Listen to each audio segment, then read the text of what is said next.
Divertissez vos émotions avec le Casino 2000 de Mondorf-les-Bains. Bonjour à toutes et à tous, je suis très heureuse de vous retrouver pour ouvrir avec vous une nouvelle boîte à Malice. Au programme aujourd'hui, de la musique avec un groupe qui invite au voyage, les Celtic Trumps. Je me suis également rendue à la galerie de l'Arsenal de Metz pour y vivre la traversée des ombres de la photographe Laurence Demaison. Et puis bien sûr, je vous réserve quelques belles idées de sortie. Mais tout de suite, intéressons-nous à la dernière édition du Petit Futé dans sa version Citybook Escapade en Moselle. Astrid va partager avec nous quelques bons plans et j'en profiterai pour faire connaissance avec le comte du château de Hombourg-Budange, Arthur de Mortemart. C'est parti, bienvenue.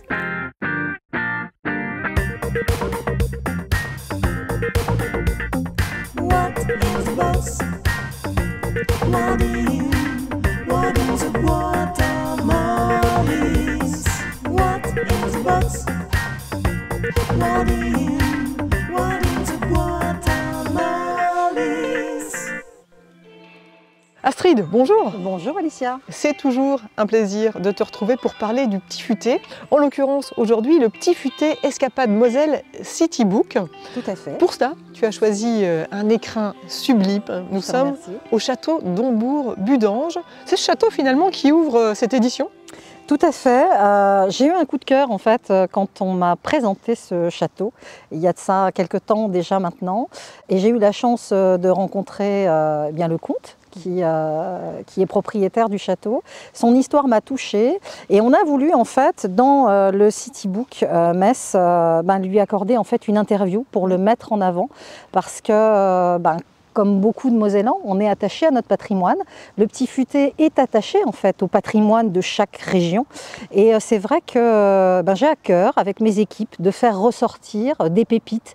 Pour moi, c'est une pépite, c'est un lieu qui a une aura particulière, c'est un lieu qui est, écoute, tu peux le voir comme moi, une élégance, oui. J'ai presque envie de dire naturelle, qui lui est propre. Le parc en est magnifique. J'ai déjà eu la chance en fait de le voir habité avec une collection d'anciennes voitures. Je trouvais que ça s'y prêtait vraiment très bien. On va avoir l'occasion d'y revenir parce qu'il se trouve bien que le comte est là, il est juste caché derrière la caméra. Je propose de lui faire un petit coucou dans quelques instants. Avant cela, revenons peut-être sur le Petit Futé de manière générale. Toujours on sent cette appétence que tu as à aller chercher, dénicher les bons plans. Qu'est-ce qu'on va y retrouver dans cette édition ? Chaque année, on essaie en fait de faire ressortir de nouvelles pépites, de mettre en avant ce qui s'est passé au cours des derniers mois avant la sortie du guide sur le territoire mosellan. On a bien sûr mis à l'honneur les restaurants, c'est la genèse. Ça marche en bien, fait. Ça marche bien, c'est la genèse. Et puis on est français, donc on aime manger, on aime les bonnes tables, on aime les bons plans. Donc voilà, on a quelques coups de cœur. Là, on avait fait pour cette édition-là un fil conducteur qui mettait en avant les établissements éco-responsables. On a rencontré des gens investis. Il y a quelques pépites qui sortent. Alors je sais que c'est toujours difficile parce que je vais te citer quelques noms. Donne-moi quelques noms, voilà. Bien sûr. Alors je vais te parler à Metz du Jardin Suspendu, qui est un restaurant qui a été créé par une femme et qui a la particularité de pouvoir vous faire apprécier un plat végétarien sans que vous ayez besoin d'y apporter en fait une viande, un poisson, quelque chose d'autre. Elle sait y ramener suffisamment de texture pour que ton expérience soit parfaite. Donc en fait, tu vas manger un plat qui va te réjouir, mais du début à la fin, et tu vas te rendre compte, en bonne carnassière que je suis, que je n'avais plus besoin de rien d'autre en fait, tout était là. Ça, c'est une adresse que j'aime mettre en avant à Metz. Il y a un autre restaurant qui a vraiment de nombreux labels et dont des écolabels.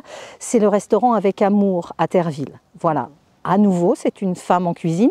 Je vous assure, messieurs, que je n'ai rien contre vous. Mais c'est à nouveau une femme en cuisine. Écoute, le lieu est très épuré. Il y a un réel engagement. Là, on est plutôt sur une cuisine bistronomique. On est sur un accueil de qualité. Le maître d'hôtel a une classe et une élégance particulière qui donne à ce moment quelque chose d'un petit peu surréaliste, en tout cas qu'on croit seulement dans les établissements très haut de gamme. Après, j'ai eu la chance d'être reçue par le chef Stéphane Schneider, qui dirige à Sarreguemines l'auberge Saint-Walfried. Il a sur un terrain derrière l'auberge créé un jardin. J'ai pu rencontrer son jardinier et donc il a cette approche d'amener en fait dans ses plats des saveurs, des plantes, des choses que tu n'imagines pas. Il m'a fait découvrir un haricot au kilomètre, il m'a fait goûter des cactus qui ont des parfums invraisemblables. Enfin écoute, c'est magique. Voilà, on va retrouver tout ça dans le guide. On l'a compris, on va vraiment se régaler. Tu sais, forcément, on est dans la boîte à malice, combien j'aime la culture. Bien Donc, sûr. il y a également de bonnes adresses pour passer de bonnes soirées et se cultiver aussi. Tout à fait. Alors, c'est sûr qu'on a mis en avant les adresses qu'on connaît à Metz. On a refait un article sur le musée de la Cour d'Or qui mérite toujours en fait qu'on y passe parce que... Dont l'entrée est gratuite, on peut le rappeler. Tout à fait, c'est important. On a mis aussi en avant à travers une interview, toi qui aimes le domaine de la chanson et où tu excelles, quelqu'un qui commence à montrer le petit bout de son nez, qui est Lisa Dan. Oui. Elle fait aujourd'hui les ouvertures de concerts de Christophe Maé. Oui. Elle a été approchée par un manager qui drive des grands noms. Voilà, donc on est fiers aussi de l'accompagner, d'être derrière elle et on lui souhaite le meilleur. Après, l'aérogare reste un lieu que nous on apprécie beaucoup. Extrêmement convivial. D'ailleurs, on y tourne les émissions Zig d'ici régulièrement. On les remercie d'ailleurs pour ça. Voilà. Hervé est un hôte à part, quelqu'un de particulièrement engagé, qui a aussi le courage d'aller avec sa passion au bout de ses rêves. Donc ça se souligne, voilà, on l'a mis en avant aussi. Maintenant la liste est tellement longue. Et puis évidemment il y a aussi les balades, des randonnées, des lieux aussi pour passer un petit moment ou dormir, j'imagine. Tout à fait. Tout cela quoi. Donc c'est tout ce qu'on va pouvoir retrouver dans ce guide. C'est ça. Si tu devais le résumer finalement, tu dirais quoi? Je dirais que c'est un guide à avoir en fait chez soi, que tout le monde va prendre en main à un moment donné, ou pour aller voir ce que le petit futé pense des adresses qu'ils aiment bien, ou pour découvrir ou se recréer en fait un moment à vivre sur la Moselle. Parce que la Moselle est pleine de richesses, pleine de pépites. À chaque fois, on se régale toutes les deux à se les partager, et que ce soit culturellement ou que ce soit au niveau de l'hébergement ou au niveau des territoires et du patrimoine à découvrir. Je veux dire, j'ai eu la chance ici de participer à la soirée des châteaux. Le château était sublime, le chemin en fait était bordé de bougies. Les bénévoles qui étaient là, le comte avait créé en fait un moment à part et j'ai vu l'engouement des gens. Ça a été une très très belle expérience. Voilà, c'est aussi pour ça que je voulais t'amener ici aujourd'hui. Mais écoute, je propose de me téléporter et d'aller retrouver le comte de Sepas. Super. Monsieur le comte. Bonjour. Je me suis téléportée, bonjour. Autre joli point de vue, merveilleux point de vue sur votre château, qui a une belle histoire, j'imagine. Alors on ne peut pas revenir sur tout son historique, mais peut-être, il y a peut-être une ou deux anecdotes à nous donner quand même sur ce château de Hombourg-Budange. Bien sûr, peut-être en deux mots, juste vous raconter que la particularité ici, ce sont les trois époques architecturales. Il y avait ici un château médiéval au Moyen-Âge, qui a été détruit par le roi de France parce que le seigneur à l'époque était inféodé à Charles Quint. Et donc il a reconstruit, ce seigneur qui était très riche et très puissant, un château à l'époque de la Renaissance, en 1570 à peu près, qui est l'arrière du château. Et puis au XVIIIe siècle, le nouveau propriétaire a construit une façade du style XVIIIe. Et c'est la particularité ici, ce sont ces trois témoignages de l'architecture. Avec une vue sublime derrière vous. On est sur quel étang, dans quelle C'est le lac du château. Le lac du château. Ce château, Astrid le disait, elle a complètement craqué sur lui. C'est un château que vous souhaitez faire revivre. Il est clairement dans son jus.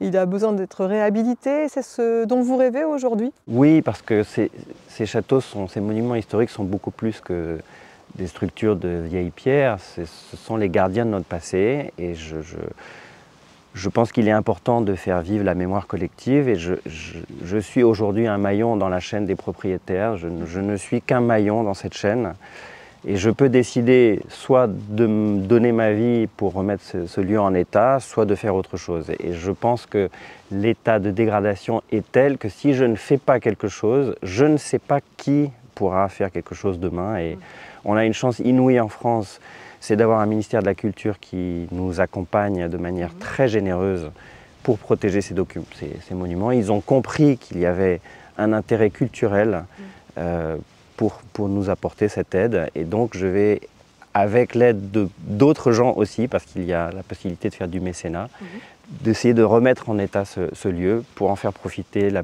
plupart des gens. Ici, c'est un monument un peu mystique, mystérieux, qui a été fermé au public pendant des années, qu'une quantité de gens innombrables aimeraient bien voir revivre. Et ça me donne une énergie folle pour essayer de faire quelque chose ici. Avec l'objectif d'accueillir des concerts, peut-être du théâtre, des contes, d'organiser de belles soirées, c'est ça, et de pouvoir profiter de cet écrin. C'est un peu l'envie de générer tout un tas d'événements et d'activités, en plus du projet très ambitieux et très audacieux de reconstruire le bâtiment. Pour le moment, il n'y a pas encore d'événements, ou en tout cas, il y en a avec parcimonie. Donc il faut veiller au grain, et puis attendre qu'il soit restauré, et puis lancer un appel effectivement à tous les mécènes. On ne va pas attendre que ça soit restauré, parce que sinon on va attendre très longtemps. C'est un projet de vie, mais non, j'ai repris littéralement il y a 1 an, on va dire. Donc on a démarré en ouvrant au public, on a essayé d'organiser quelques événements, et puis voilà, on va monter en puissance. On est en train de constituer une association des amis qui va se charger de l'animation culturelle et d'organiser tous ces événements. Et oui, pourquoi pas des tas de festivals, on a plein d'idées. Un très beau projet, on vous suit de près, on suit de près cette actualité-là. Et puis moi je propose de retrouver Astrid de Sepa pour poursuivre mon enquête autour du Tiffuté. Astrid, me voilà de retour, le mot de la fin alors. Alors Alicia, on a balayé un petit peu le contenu qu'on pourra retrouver en fait dans le Citybook Metz Escapades en Moselle. Vous allez pouvoir en fait aussi vous offrir des balades, redécouvrir en fait la Moselle.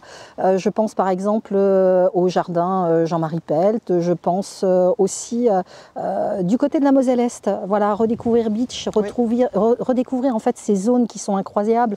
La Moselle Sud aussi qui offre des paysages invraisemblables où on frôle au niveau des rochers cette image du Colorado en fait, mosellan. Le petit Colorado. Le petit Colorado. Je pense aussi au musée des faïences par exemple à Sarreguemines. On a vraiment de quoi se nourrir à travers de jolies choses que l'on sait faire en Moselle, et je crois parfois on l'oublie peut-être un petit peu. Donc aller à la rencontre des maîtres verriers, s'offrir la découverte en fait plus ancienne au parc de Bliesbruck.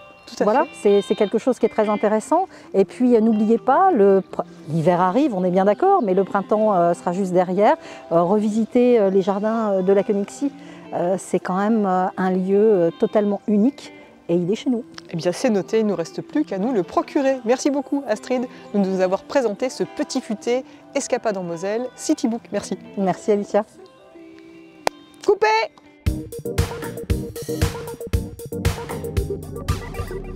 Dans notre boîte à idées, cette semaine, on fait le plein de musique avec, pour commencer, l'artiste américaine Sarah McCoy qui posera ses valises à la chapelle des Trinitaires à Metz le 9 décembre. La chanteuse et pianiste Sarah McCoy, dont la voix va vous transporter, j'en suis certaine. Elle interprétera les titres de son dernier album, It Pressed Us, aux tonalités jazz, blues, teintées d'électro, un album pour lequel elle a travaillé avec 2 grands noms de la musique, Renaud Létang et Chili González. Écoutez.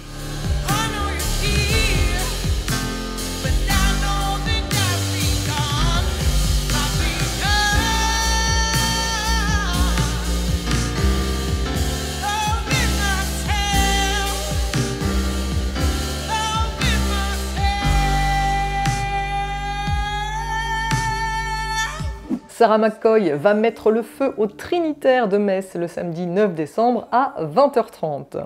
Et puis, autre concert à ne pas manquer, celui du groupe mosellan de chansons théâtralisées Salfé, qui vient de publier son 3e album, 2 briques et 2 brocs, un album dans lequel la troupe part à la conquête du bonheur avec cette touche d'humour piquante qu'on leur connaît. C'est parfait, en effet, l'effet que ça fait, vous direz le secret. C'est comme un conte de fées, mais mon compte est bloqué. Le méchant loup est banquier, il m'a pris mon chéquier, je ne peux plus rien acheter. Ça le fait que vous pourrez écouter en live à la MJC de la Pépinière à Yutz le vendredi 8 décembre à 20h30.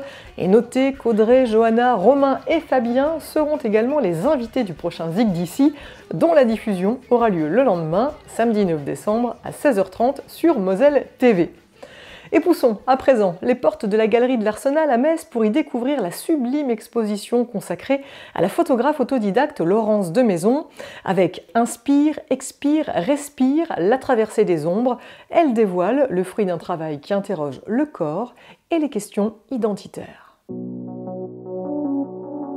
C'est un corps dans tous ses états qui s'expose. Un corps reflet de 25 ans d'une vie, celle de Laurence Demaison. Une artiste qui, après avoir pris quelques amis pour modèle, est rapidement puis inlassablement devenue le sujet de ses photographies et devenue aussi, de cette manière, quelqu'un d'autre. À partir du moment où je me suis utilisée moi, j'ai eu deux grosses problématiques. Une problématique technique qui est comment faire pour être à la fois devant et derrière l'appareil photographique, c'est un truc de fou. Comment faire le cadrage, comment faire la mise au point, comment faire la lumière, etc. Donc c'était très difficile techniquement.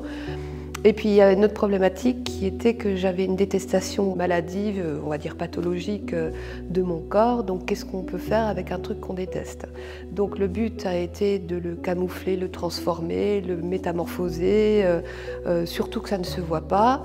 Et c'est comme ça que je suis partie dans tout un tas d'expérimentations plus ou moins hasardeuses pour à la fois être là et pas être là. Des expérimentations que Laurence Demaison réalise en complète autonomie, uniquement, et c'est fondamental, en argentique et en noir et blanc. Tout se fait donc au moment de la prise de vue, moment unique qui lui offre plaisir et ou soulagement dans le silence de la création, moment magique où elle recourt à 1000 astuces pour inventer un autre moi. J'ai trouvé des techniques qui m'ont permis de reconstruire une autre personne. Alors il y a plein de choses. J'ai beaucoup utilisé le reflet, l'eau qui est un élément magique, le dessin. Au départ, je me planquais avec les cheveux, avec des petits formats. Enfin bref, voilà. Et tout le travail, c'est un petit peu ça. C'est reconstruire une nouvelle personne. Qui peut surgir tel un être fantomatique, comme avec cette photographie développée en négatif.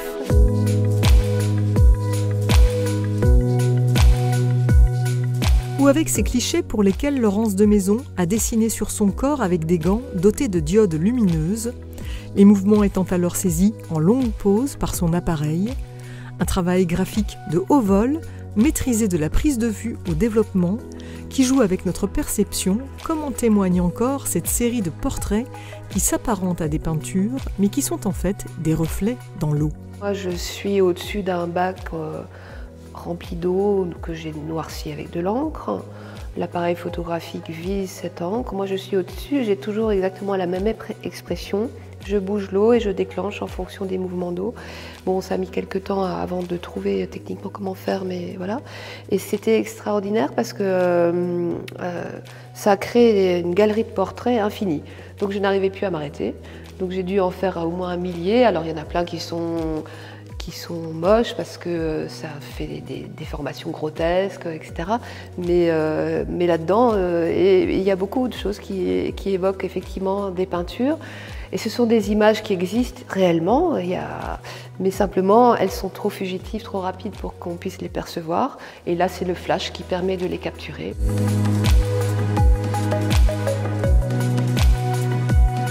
Pour moi, c'est une forme d'oxygène. Je suis portée par ça. J'ai des espèces d'images mentales qui surviennent pendant des demi-sommeils. Et après, des challenges et des bras de fer pour essayer de les matérialiser. Et j'ai essayé pendant un certain temps de comprendre d'où ça venait, pourquoi, à quoi ça servait, etc. Et j'ai renoncé parce que je n'y comprenais rien. Et c'est que maintenant, bien des années plus tard, que j'ai beaucoup plus d'explications sur le pourquoi du comment de ces images. Mais là, on est dans des registres un peu psy, c'est pas trop dans mes compétences d'en parler. Alors laissons-nous plutôt happer par ces images capturées dans un réel dont Laurence Demaison recherche sans cesse la magie, images ambiguës, surréalistes, en quête d'identité, qui témoignent d'un chemin de vie et qui marquent désormais le nôtre. Une exposition qui vaut le détour et qui ne vous laissera pas indifférent. Vous pouvez encore en profiter jusqu'au 31 décembre, Galerie de l'Arsenal à Metz. Et c'est une nouvelle pause musicale à laquelle je vous invite à présent avec un groupe qui aime nous faire voyager, Celtic Trumps. Ils viennent de dévoiler un tout nouveau clip et ils comptent bien égrener les chansons qui composeront leur nouvel album l'été prochain. J'ai retrouvé Valentin et Pierrick dans le cadre non pas celtique mais gallo-romain du musée de la Cour d'Or de Metz afin d'en savoir plus sur un groupe généreux qui ne manque pas d'humour. Le capitaine et son second se sont cachés dans un canon. Le maître sur la grande anse, le commis dans son bidon. Ah, le sacré bilinguant, le voleur de rations. Alors les Celtic Trumps, on s'est formés pendant le confinement, le premier confinement à l'époque du Covid. On était tous à la maison et c'est Marc Voisin, notre joueur de cornemuse irlandaise, qui a un jour partagé une partition pour qu'on fasse un peu une session un peu virtuelle.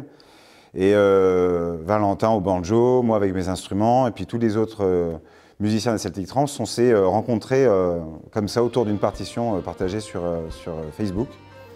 Et à partir de là, on s'est dit, bon ben voilà, c'est super, ça sonne bien, on continue. Et puis on a commencé à monter des morceaux. Et puis à force de monter des morceaux, on a eu un répertoire qui était prêt pour être joué. Et on s'est retrouvés à jouer sur les marchés, dans la rue, dans des églises, sur des ports, en Bretagne, en Lorraine. Et puis à partir de ce moment-là, on n'a plus jamais arrêté de jouer. Ouvrons la terre, creusons, piochons, droit vers le Finistère, pour qu'un jour le sommet du Tillon soit couvert de guano. C'est une forme de musique traditionnelle qu'on s'approprie, on l'a fait à notre façon, de manière lorraine. Hein, donc on a des influences de musiciens qui viennent d'Irlande, de Bretagne, d'Écosse, de Suède aussi, parce que je joue d'un instrument qui est issu de la culture suédoise, donc on met un peu de ça aussi dans notre son. Nous, on aime bien décrire notre style en Celtic Travel Music. C'est la musique qui voyage, quoi, avec des influences dites celtiques, mais entre guillemets encore une fois, parce que historiquement, c'est pas forcément très juste.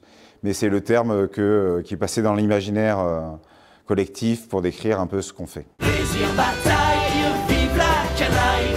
Je bois, je chante et je tue tour à tour. Je bois, je chante et je tue tour à tour. Ça part souvent d'anecdotes qu'on peut être amené à vivre avec le groupe sur la route. Ou alors après, ça part de délire autour de thèmes assez incongrus. Voilà. Il y a toujours on tombe sur des légendes et ça nous évoque des choses, on rebondit dessus et puis on met un peu d'humour dedans. On raconte des histoires de notre région. Là, on vient de sortir un clip qui s'appelle « Jusqu'à ce que la mort vienne » et qui parle de l'épide danse qui s'est produite à Strasbourg en 1518. Ça, c'est parti vraiment d'une lecture, en fait. Il y a Jean Telet qui a écrit un livre là-dessus. Il se trouve que de Strasbourg à Sélestat, il y a eu une procession de danseurs à cette époque-là qui était contaminée, on ne sait comment.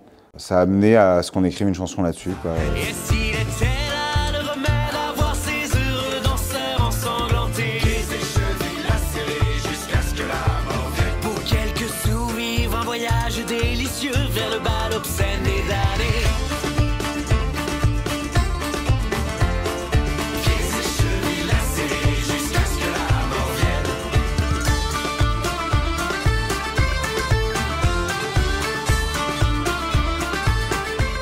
Nous, on a pris le parti d'avoir 9 musiciens, ce qui permet vraiment d'avoir plein de climats et d'amener plein de sonorités variées. On a des instruments qui viennent de Galice, de Suède, d'Irlande, de France. On travaille avec plein de luthiers, donc ça nous permet d'avoir une variété de sonorités et de ne pas rester dans un... Voilà, on peut proposer plein de climats sur scène et sur le disque, et c'est très riche. Et ça, on ne veut pas le perdre sur scène. Il n'y a pas de bande, il n'y a pas de stem, tout est joué, c'est du live à 200%, et ça, on veut vraiment garder ça autant que faire se peut, quoi.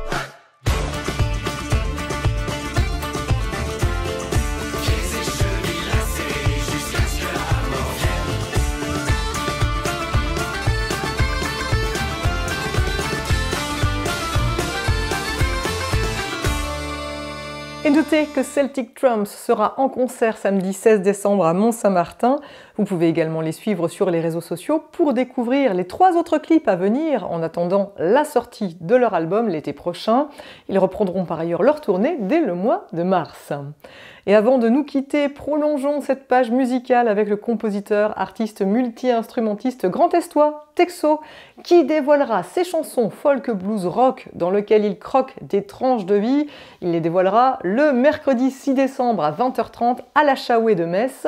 Il sera seul en scène, mais je vous propose de le découvrir ici dans sa version trio. Je vous laisse en sa compagnie et moi, je vous donne rendez-vous la semaine prochaine pour un nouveau Plein de Culture. Allez, bye bye.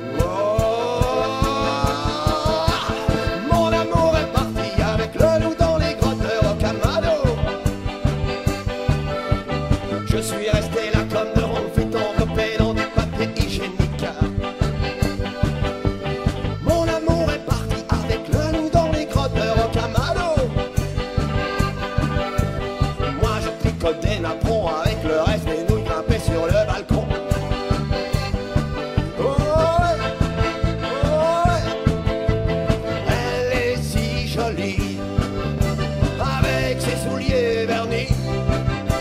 Ces taches de rousseur ou ça sur son joli postérieur. Hey!